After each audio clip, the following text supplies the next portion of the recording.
sini kita mah. Kita mah jago di panggung doang. Lah iya, asal pulang aja bini nadang. Baru buka pintu, mana amplopnya? Setan doang.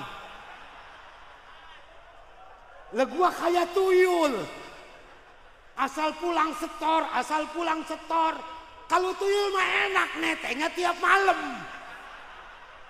Lah kalau gua makan kagak tiap malam. Dasar bini tolol.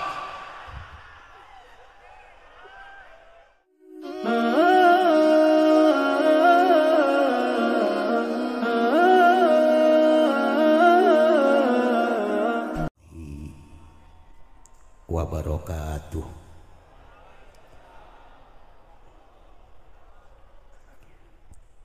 Alhamdulillahi rabbil alamin.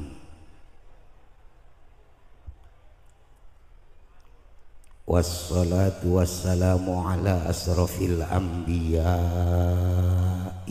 wal mursalin Sayyidina wa habibina wa syafi'ina wa maulana Muhammadin wa ala alihi wa ashabihil mujahidin at-tahirin amma ba'du.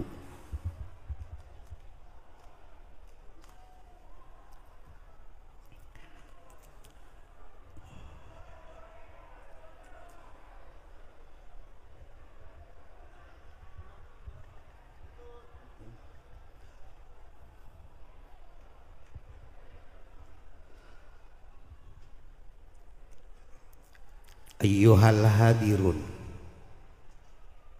usikum wa nafsi bitaqwallah wa ta'atihi la'allakum tuflihun. Wa qala Allah ta'ala fil Qur'anil Karim wa huwa asdaqul qailin. A'udzu billahi minasy syaithanir rajim. Ya ayyuhalladzina amanu taqullaha haqqa tuqatih wa la tamutunna illa wa antum muslimun. Wa qala aidan Subhanalladzi asra bi'abdihi laila minal masjidil harami ilal masjidil aqsa alladzi barakna haulahu linuriyahu min ayatina innahu huwas sami'ul basir. Wa qala an-nabiyyu sallallahu alaihi wasallam awwalu ma yuhasabu bihil abdu as-shalah. Al-hadis. Sadaqallahul azim wa sadaqar rasulun nabiyul habibul karim wa nahnu ala dhalika minasyahidina wasyakirin walhamdulillahi rabbil alamin. Segenap para alimil ulama, para habaib, para kiai, para ajengan, para asatid yang sama-sama kita muliakan, wabil khusus keluarga besar Pondok Pesantren Al-Istiqlaliyah, wabil khusus lagi Al-Mukarram Abah Kiai Haji Entoh Tohawi Romli, Al Mukarram Abah Kiai Haji Muhnya saya kesononya lupa. Punten Kiai. Terus Abah Iim. Terus udahlah pokok kata keluarga besar Istiqlaliyah dah. Iya, walaupun calon besan saya belum kenal semua. Amin. Ya Rabbal, kita doakan mudah-mudahan seluruh keluarga besar Al-Istiqlaliyah selalu disehatkan badannya, diberkahkan umur dan rizkinya, diistiqomahkan dalam mengemban amanah dari Allah Subhanahu wa ta'ala. Bil khusus para habaib, bil khusus lagi yang saya kenal melalui YouTube yang pakai begitu, yaitu Al Mukarram Al Habib Rozak dan para habaib yang lainnya, bil khusus calon besan saya Kiai Ahmad Pudoli, calon mantu. Iya kan Kiai, mantunya Abah Yasin. Abah Yasin sama saya besan, berarti mantu. Nggak bisa menang udah mantu mah. Cicing cek aing ge.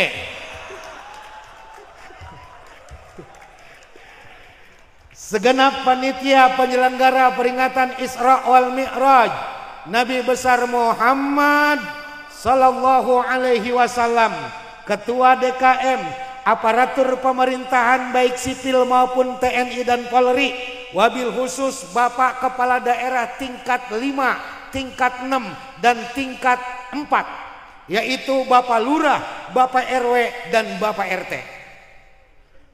RT juga kepala daerah, cuman beda tingkat.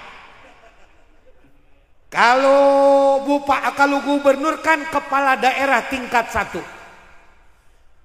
bupati kepala daerah tingkat 2, camat kepala daerah tingkat 3, lurah kepala daerah tingkat 4, RW kepala daerah tingkat 5 dan RT kepala daerah tingkat 6. Kepala daerah juga walaupun gajinya kagak. Bapak-bapak, ibu-ibu yang insya Allah kita semua selalu berada dalam lindungan Allah Subhanahu wa ta'ala. Yang pertama, saya rada-rada gemeter, sebab ini adalah ujian pertama buat saya. Kira-kira lulus apa kagak bakal jadi besan. Makanya ini malam calon istrinya saya nggak bawa kemari. Saya suruh lihat di YouTube. Dari saya mulai berangkat sampai tadi terakhir telepon, pesan sama saya, "Mbak, jangan sampai kagak jadi, Mbak." Tenang, Lik, tenang. Yang pertama saya mohon maaf, ini malam saya nggak bisa bicara pakai bahasa Sunda. Ini malam saya pengen pakai bicara bahasa Mandra. Kira-kira pada kepaham nggak? Paham nggak? Insya Allah paham, sebab saya yakin yang ada di sini bangsa becokok TV semua. Betul. Yang kedua saya mau tanya, boleh nggak saya nanya? Boleh nggak saya nanya? Saya mau nanya, ini kira-kira kita udah paham apa belum tentang Isra Mi'raj? Kalau kita lihat orang yang hadir begitu banyak, setiap tahun di mana tempat, di mana masjid, di mana musola, di mana instansi selalu diperingati peringatan Isra wal Mi'raj Nabi besar Muhammad sallallahu alaihi wasallam. Kira-kira udah paham apa belum? Belum paham. Baik, saya jelasin dikit. Isra wal Mi'raj terdiri dari 2 kalimat bahasa Arab. Kalimat yang pertama Isra, kalimat yang kedua Mi'raj. Isra menurut arti bahasa, Al-Isra'ul lugatan. Isra menurut pengertian bahasa. Ahlan wa sahlan. Guru kita Abah Entoh, Kiai Haji Abah Entoh, Tohawi Romli, udah hadir, alhamdulillah.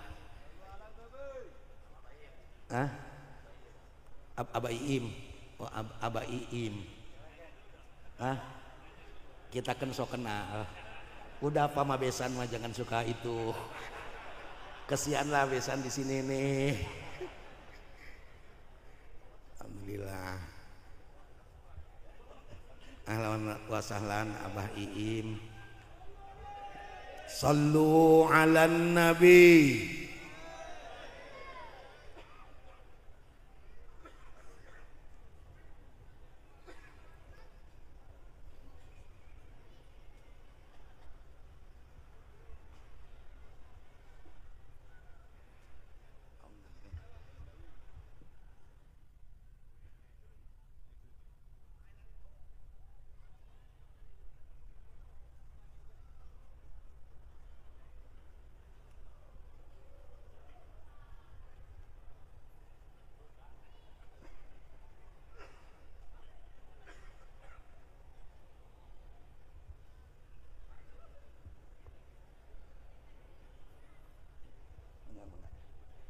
Terus ini kira-kira yang bener nih, sampai di mana tadi saya ngomong?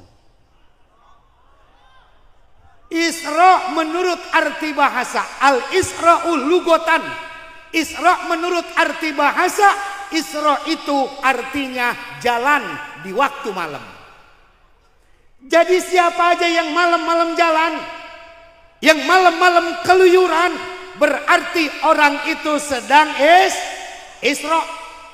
Jadi kalau ada hansip jalan malam-malam dari gang satu ke gang yang lain buat ngamanin lingkungan, itu namanya hansip sedang ronda, goblok. Ya kacau orang pasar Kemis. Nabi hansip Jakarta Isra. Kalau hansip Isra nabinya ngapain? Jadi Isra menurut bahasa adalah jalan malam. Jadi kalau ada perempuan cakep, bajunya you can see, roknya satu jengkal di atas dengkul, jalan malam-malam keluyuran dari kampung ke kampung buat nawarin dirinya, itu namanya perempuan dongdot. Jadi Isra itu artinya jalan di waktu malam. Itu menurut bahasa. Tapi menurut istilahan al-Isra'u huwa rihlatun ardiyatun qudsiyatun minal masjidil harami ilal masjidil aqsa. Bahwa Isra menurut pengertian agama adalah perjalanan suci Nabi di bumi Allah yang diawali dari Masjidil Haram sampai ke Masjidil Aqsa. Itu Isra menurut pengertian agama. Adapun Mi'raj menurut istilah agama, al-mi'rajul lugotan, Mi'raj menurut arti bahasa adalah naik di waktu malam. Jadi siapa aja yang malam-malam naik, siapa aja yang malam-malam telekeran, berarti orang itu sedang Mi'raj. Jadi kalau ada anak kecil naik pohon jambu tetangganya malam-malam metikin jambu, berarti itu bocah lagi bener, lagi nyolong. Ntar lu kata Mi'raj lagi. Tapi maaf Bu, jangan mentang-mentang ini malam saya katakan Mi'raj itu adalah naik malam. Nanti pulang dari sini ngomong sama suaminya, bang kita Mi'raj yuk bang. Jangan, itu bukan Mi'raj, itu mah enjoy namanya. Adapun menurut istilah agama, Mi'raj itu adalah rihlatun samawiyatun qudsiyatun minal masjidil aqsa ila sidratil muntaha liliqa'i rabbih. Bahwa perjalanan suci Nabi di langit Allah yang diawali dari Masjidil Aqsa naik ke Sidratil Muntaha untuk bertemu dengan Tuhannya, itu Mi'raj menurut istilah agama. Udah paham sampai di sini? Ibu-ibu paham? Bapak-bapak udah paham? Udah paham? Udah paham belum? Nges paham can sia. Hese aing nanya na. Geus paham can? Encan. Goblok banget ya. Gua udah teriak-teriak masih belum paham juga. Udah paham belum? Kalau udah paham, yang udah paham pulang duluan. Ngaji mah patokannya paham. Bapak Ibu hadirin yang berbahagia, saya tidak akan menceritakan bagaimana perjalanan Isra wal Mi'raj. Yang akan saya ceritakan hikmah dari perjalanan Isra dan Mi'raj Nabi besar Muhammad sallallahu alaihi wasallam. Betapa baginda Rasulullah sallallahu alaihi wasallam, hakikat dari perjalanan Isra dan Mi'raj Nabi ini adalah perjalanan untuk mempertahankan iman. Betapa baginda Rasulullah sallallahu alaihi wasallam tatkala beliau baru saja mau melaksanakan perjalanan Isra dan Mi'raj, dari arah kiri, arah kanan, arah depan sudah datang berbagai macam panggilan. Ini ketika Nabi baru saja mau berangkat, sudah datang panggilan dari arah kiri.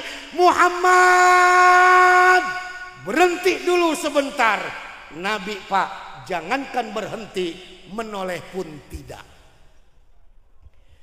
Lulus dari panggilan arah sebelah kiri, datang lagi panggilan dari arah sebelah kanan. Manggil, Muhammad, berhenti dulu sebentar. Nabi jangankan berhenti, menoleh pun tidak. Lulus dari panggilan arah kiri dan arah kanan, datang lagi panggilan dari arah depan, berupa perempuan tua namun dandanannya menor. Nih persis kayak nenek-nenek di Cilongok. Iya, kulitnya udah pada keriput, ubannya sudah pada bertabur, giginya sudah pada gugur, matanya sudah mulai lamur. Betingkah bener Pak, kondangan pakai celana blue jean. Wih, sepatunya jenggel, kacamatanya hitam kayak Habib Rozak. Mbak ini malam gak pakai kacamata hitam. Manggil, Muhammad, berhenti dulu sebentar. Nabi jangankan berhenti, menoleh pun tidak. Setelah lulus panggilan dari arah kiri, arah kanan, dan arah depan, ini malaikat Jibril sebagai pendamping Nabi ketika itu bertanya, ya Rasulullah, kau tahu siapa yang memanggil-manggil kamu itu tadi? Kata Nabi, tidak ya Jibril. Panggilan dari arah kirimu adalah panggilan Nasrani. Untung kau tidak berhenti menerima panggilan itu tadi. Andaikan kau berhenti menerima panggilan itu tadi, maka nanti umatmu di alam dunia akan cenderung menjadi umat yang Nasrani semuanya. Sementara panggilan dari arah kananmu Muhammad, itu adalah panggilan Yahudi, yang kalau kamu berhenti menerima panggilan itu tadi, maka nanti umatmu di alam dunia akan cenderung menjadi umat yang Yahudi semuanya. Sementara panggilan dari arah depanmu Muhammad, itu adalah panggilan dunia. Digambarkan dunia ini sudah tua, dunia ini sudah peot, dunia ini sudah keriput. Oleh karena didandan-dandani terus, orang tidak sadar bahwa dunia ini sudah tua. Untung kau tidak berhenti menerima panggilan dunia itu tadi. Andaikan kau berhenti menerima panggilan dunia itu tadi, maka nanti umatmu di alam dunia cenderung menjadi umat yang mata duniaan. 15 abad yang lalu, di tengah melaksanakan perjalanan suci menghadap Allah, Nabi digoda oleh panggilan Yahudi, Nasrani, dan dunia agar Nabi berpaling. Tetapi Nabi tidak berpaling. Ini hakikatnya potret kehidupan buat kita umat Islam. Manakala kita sudah siap mengawal syariat Rasul, menjunjung tinggi ajaran agama, melaksanakan segala bentuk perintah Allah, meninggalkan segala larangan Allah, godaan Yahudi, Nasrani, dan dunia tidak kalah hebatnya. Apalagi Bu, apalagi? Ya apalagi kita yang hidup di akhir zaman kayak begini. Makanya saya teringat kepada sebuah analisa Nabi. Apa kata Rasul, sayati ala ummati zamanun la yabqa minal islami ila ismuh wa la yabqa minal qur'ani ila rasmuh wa masajidakum amiratun walakin harabun anil hadyi wa ulama'uhum syarrun min tahtis sama haula'i min alamatil kiamah, kata Nabi. Bahwa nanti akan datang suatu masa, akan datang suatu zaman di tengah-tengah umatku, di mana zaman itu Islam tidak ada kecuali cuma tinggal sekedar nama. Quran tidak ada kecuali cuma tinggal sekedar tulisan. Banyak dibangun masjid indah, banyak dibangun mushola bagus, banyak dibangun tempat ibadah hebat, namun sepi dari jamaah. Dan ulama-ulama yang ada pada ketika itu, mereka adalah ulama-ulama yang jahat. Kalau sudah kayak begini kondisinya, haula'i min alamatil kiamah, ini ciri dan tanda-tanda datangnya hari kiamat. Kalau kita lihat persis apa yang dikatakan oleh Nabi, apalagi di Kabupaten Tangerang, di Kota Tangerang, di Banten, Islam cuma tinggal sekedar nama. Betul apa betul? Wah, di kampung kita namanya mah Islam banget, Pak. Ada yang namanya Abdullah, luar biasa Islamnya. Ada yang namanya Muhammad Toha, Islam bener itu nama. Ada yang namanya Zulkarnain, namanya Islam tapi pekerjaan tiap hari jadi bandar kopro. Ada nggak yang begitu? Ada nggak yang begitu? Luar biasa akhir zaman kayak begini nih. Masya Allah, apalagi perempuan-perempuannya cuma di lingkungan pondok pesantren saja yang kelihatannya islami, tapi keluar sedikit dari pagar pondok pesantren, naudzubillah summa naudzu. Apalagi ketika Nabi dulu Isra Mi'raj diajak ngelihat surga sama neraka. Begitu sampai di surga, Nabi girang, Nabi bahagia, Nabi senang karena alhamdulillah banyak digambarkan umat Nabi yang masuk ke dalam neraka, ke dalam surga. Tapi begitu Nabi lihat neraka, Nabi kaget, Nabi terperangah karena di dalam neraka isinya kebanyakan orang perempuan. Alhamdulillah, untung gua jadi anak laki. Kalau kita Pak orang laki, alhamdulillah di neraka tidak sedikit. Yang banyak mah kata Nabi perempuan. Kalau orang laki tidak sedikit. Lu nggak percaya amat kata Nabi sih? Kata Nabi di dalam neraka isinya kebanyakan perempuan. Kalau laki-laki tidak sedikit. Iya namanya girang banget ya katanya yang banyak perempuan. Ini saya kasih tahu ibu-ibu, Masya Allah, luar biasa. Sahabat sampai bertanya, ya Rasulullah, kenapa kebanyakan perempuan yang masuk ke dalam neraka daripada orang laki-laki? Apakah perempuan tidak sholat ya Rasulullah? Kata Nabi, banyakkan perempuan kalau masalah sholat. Rajinan orang perempuan daripada orang laki-laki urusan sholat. Apa perempuan tidak ke majlis taklim ya Rasulullah? Rajinan perempuan daripada orang laki. Betul betul? Apa mereka tidak sedekah ya Rasulullah? Rajinan perempuan daripada orang laki-laki. Lalu kenapa perempuan bisa banyak masuk ke dalam neraka? Kata Nabi, hunna yakfurnal asir, kebanyakan orang perempuan jarang yang berterima kasih sama suaminya. Penyakit nih, itu yang teprok bangsa bininya biang brengsek. Kan bener Pak, istri kita kan luar biasa. Coba kita lihat istri kita.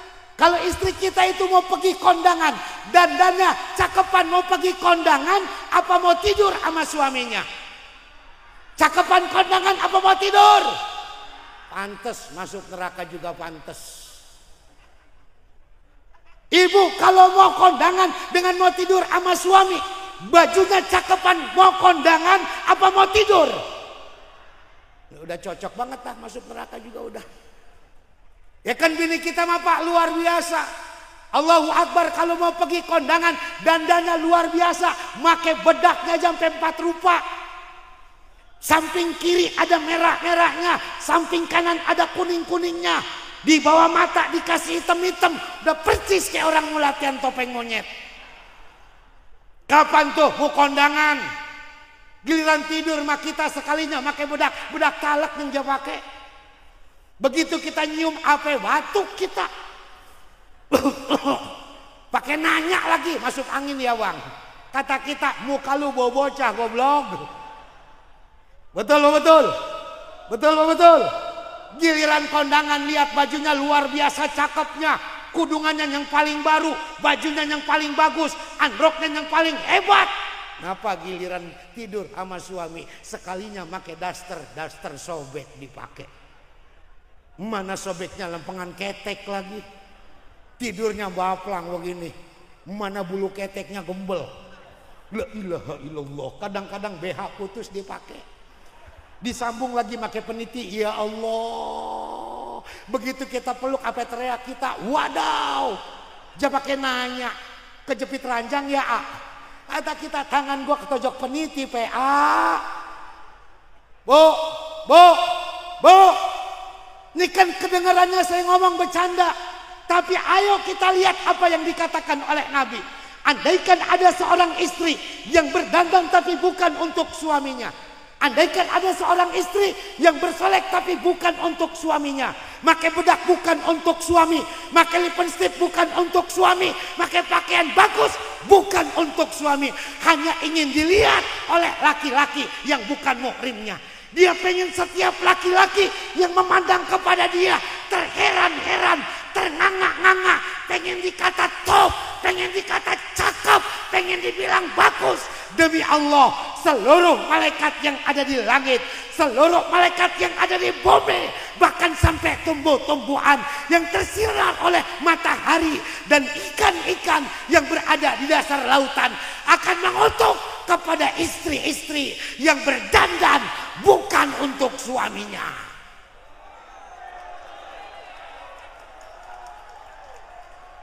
Kata ibu-ibu, mati dah gua. Bagaimana membelainya kita Beb?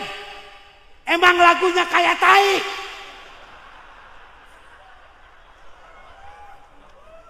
Emang dasar goblok ke ucus-ucus. Betul. Ini maaf deh, maaf kayak ini orang Betawi ini jadi susah kita ngomongnya. Betul betul. Betul. Sebenarnya perempuan mah gampang. Iza sholatil mar'ata khamsaha wa syaumat syahroha wa hafizat farjaha wa ta'at jaujaha padkhulil jannati min ayyi abwabin siti. Kalau perempuan udah bisa sholat yang 5 waktu, cukup syarat dan rukunnya, lalu dia puasa di bulan Ramadan walaupun tidak melaksanakan puasa sunnahnya, dia jaga kehormatannya, dia tutup auratnya, lalu dia taat sama suaminya, padkhulil jannati min ayyi abwabin siti. Persilakan perempuan model begitu masuk surga dari pintu mana saja yang dia mau.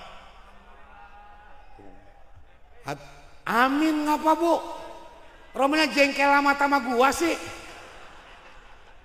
Masuk surga dari pintu mana aja.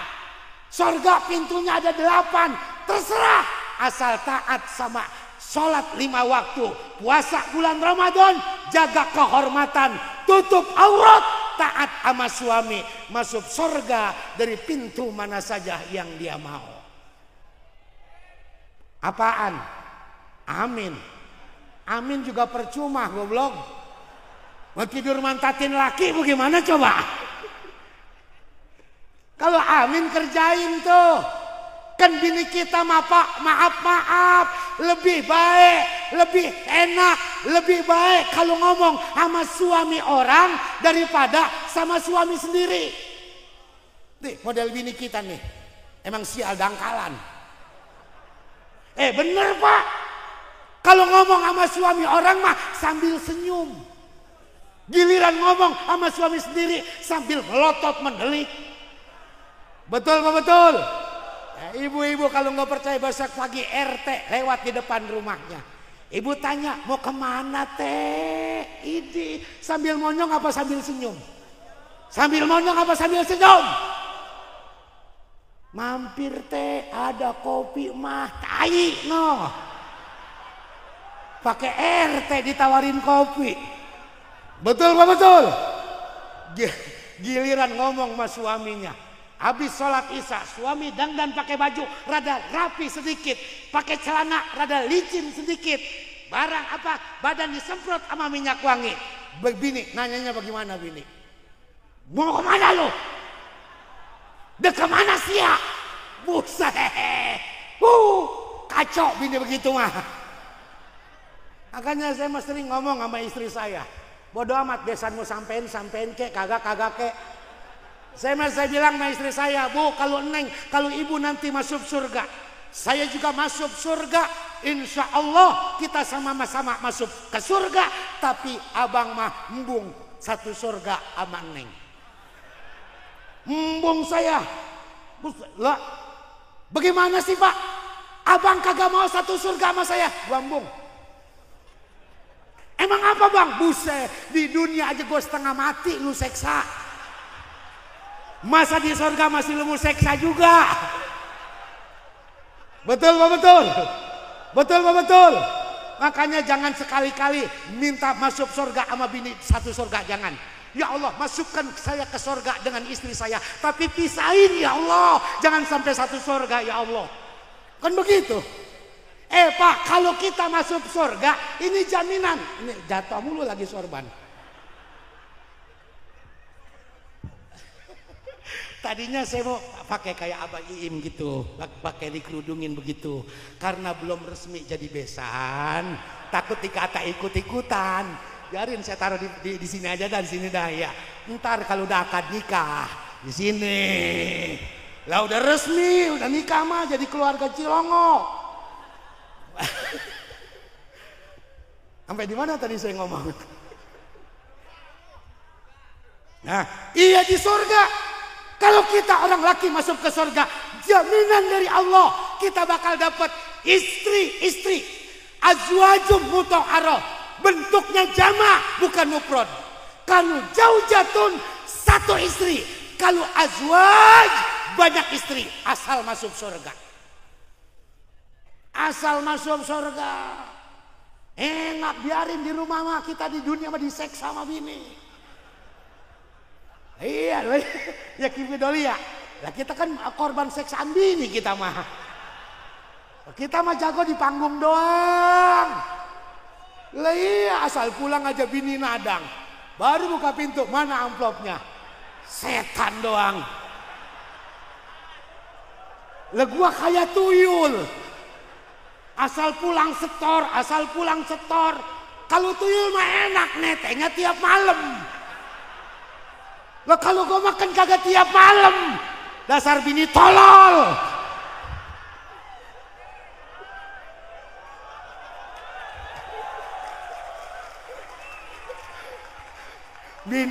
Bini gua lagi nonton di YouTube di rumah. Jangan ancam ntar lu pulang.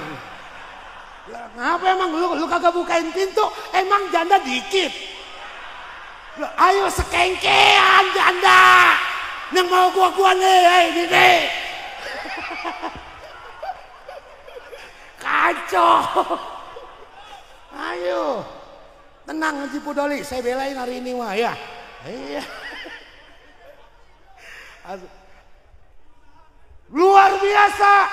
Kalau kita masuk ke surga, dapat jatah istri yang selalu suci. Nih dengerin bapak-bapak nih. Udah ketahuan diseksa sama bini, tolol banget kagak mau masuk surga lu. Goblok ketai-tai. Orang mah kudu ngancam, biarin gua di dunia diseksa. Biarin gua di dunia diperes sama bini, ntar lu di surga gua tinggal.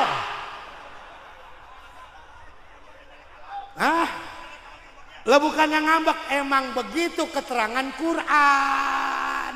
azwajum mutahharoh, orang laki yang masuk ke surga bakal dapat istri-istri yang selalu suci. Tuh kata Habib 70. Ada satu riwayat 40. Saya mambung yang 70 mah nggak kuat. Saya mah yang 40 aja udah. Ada riwayat lain mengatakan satu laki-laki sarang 7. Nikmat nggak tuh? Seminggu ada 7 hari Kibu Doli. Tiap hari kita gilir satu. Seminggu beres. Tenang. Iya. Jangan takut minum kuku Bima. Iya. Betul. Campur telur bebek. Kuningnya aja 2, jangan 1. Kalau 1 nanggung tolol.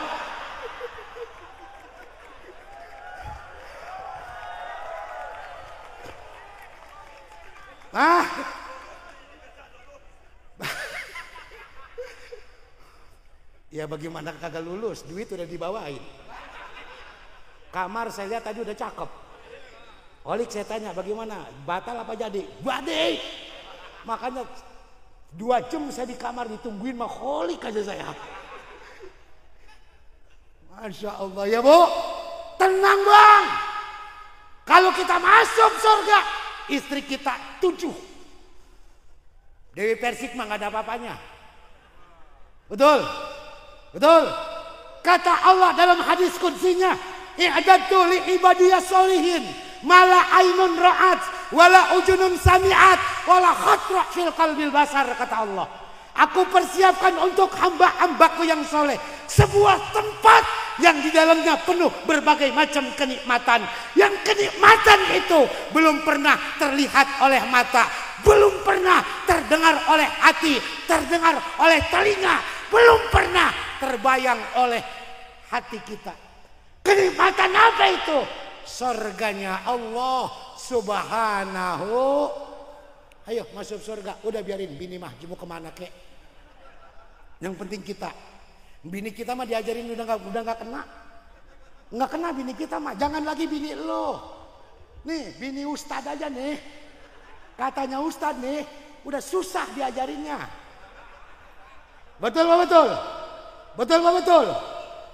Apalagi bini lo.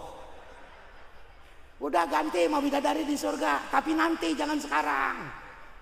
Betul. Masya Allah Bang. Kalau Allah bicara bidadari, cantiknya luar biasa.